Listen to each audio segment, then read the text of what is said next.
सास का कायाकल्प। राधा को अपनी सास से बहुत प्यार था। मम्मी जी, आपकी साड़ी कितनी प्यारी लग रही है। काश मैं भी आपके जैसे साड़ी पहन पाती। अरे बेटा, हमारे जमाने में तो साड़ी ही चलती थी। तू क्या करेगी साड़ी पहनकर?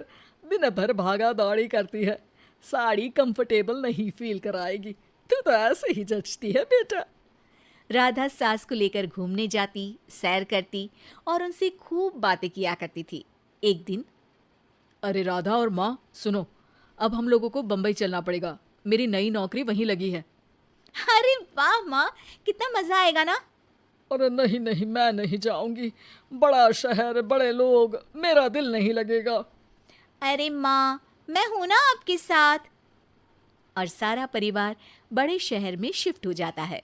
एक दिन, राधा, तू भी अब नौकरी में जाने लगी है। मैं तो बोर हो जाती हूँ। सोच रही हूँ आसपास की औरतों से दोस्ती कर लूँ। हाँ हाँ माँ, और क्या। यहाँ की औरतें तो किटी पार्टी और बहुत सी फन लविंग एक्टिविटी करती हैं।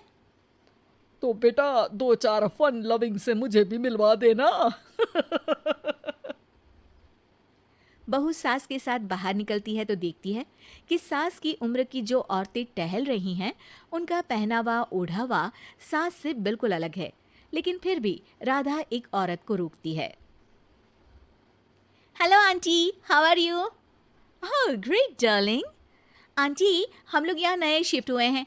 ये मेरी मम्मी है। क्या ये कल से आप लोगों को ज्वाइन कर सकती हैं? वो औरत सास की तरफ बड़ी ही अजीब नज़रों से देखती है, फिर कहती है, अब ठीक है, कल से भेज देना। सास समझ जाती है कि उस औरत को वो ठीक नहीं लगी, लेकिन फिर भी वो कुछ नहीं बोलती। अगले दिन, अरे माँ, अच्छी सी साड़ी पहनकर तैयार होकर जाइए। आपको आपकी दोस्तों के पास जाना है ना।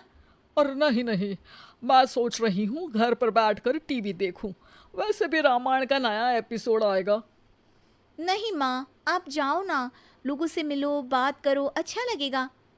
ना चाहते हुए भी सास उन लोगों के पास जाती है, लेकिन सभी सास से बुरा व्यवहार करते हैं। सास मुंह लटकाकर घर आ जाती है। बहू समझ जाती है कि सास को कुछ हुआ है। वो रोज सास को पार्क में भेजती, लेकिन सास रोज मुंह लटकाकर वापस आ जाती। क्या हुआ माँ, आप बाहर जाकर खुश नहीं होती हैं? अरे बेटा, खुश तो हूँ लेकिन लेकिन क्या माँ, आपको तो लोगों से मिलना, बातें करना अच्छा लगता था। मैं देख रही हूँ कि आजकल आप बाहर से आती हैं तो परेशान सी दिखती हैं। सास कुछ नहीं कहती, अपने कमरे में चली जाती है। अगले दिन राधा चुपके से सास के पीछे पार्क में जाती है। हेलो, कैसे हैं आप लोग? एक औरत मुंह बनाकर साइड हो जाती है। सभी एक दूसरे से बात करती हैं, लेकिन राधा की सास साइड में चुपचाप अकेली बैठी रहती हैं। राधा घर आती है और सास के वापस आने का इंतजार करती है। सास मुंह लटकाकर घर आती है। अरे मम्मी जी, तब से इंतजार कर रही हूँ, जल्दी तैयार हो जाइए, मार्केट जाना है। राधा सास को लेकर बाजार जाती है और उन्हें कुछ मॉडर्न कपड़े दिलाती है। अगले दिन सास उन कपड़ों को पहनकर पार्क में जाती है। Oh my God, you are looking gorgeous. Beautiful top, कहाँ से लिया? हे, मेरे घर में कल किटी है, तुम जरूर आना। अजीब औरतें हो तुम लोग। मैं रोज आती थी, तब तो तुम लोग सीधे मुंह बात भी नहीं करती थी। आज इन कपड़ों को देखकर तुम मुझे घर बुला रही हो। लेकिन सुनो, अब मुझे तुम लोगों से कोई बात नहीं करनी और ना ही दोस्ती करनी है। अरे तुम तो बुरा मान गई। वैसे दोस्ती नहीं करनी थी तो ये कायाकल्प क्यों किया?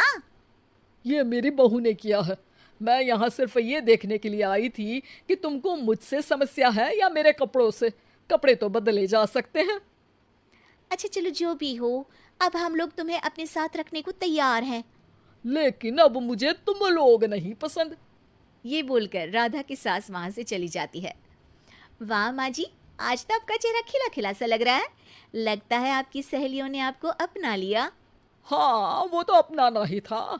दिखावे वाली जो है वो, मेरे कपड़े बदलते ही उनका दिल बदल गया। लेकिन आज मैं उन्हें मना कर आई, अरे क्यों माँ जी? क्योंकि उन लोगों को मुझसे नहीं, मेरे कपड़ों से दोस्ती करनी थी। वैसे मेरे पास तो तू है ना, मेरी प्यारी बहू। मुझे किसी की जरूरत नहीं है। अरे नहीं नहीं माँ जी, आप ऐसा क्यों सोच रही हैं?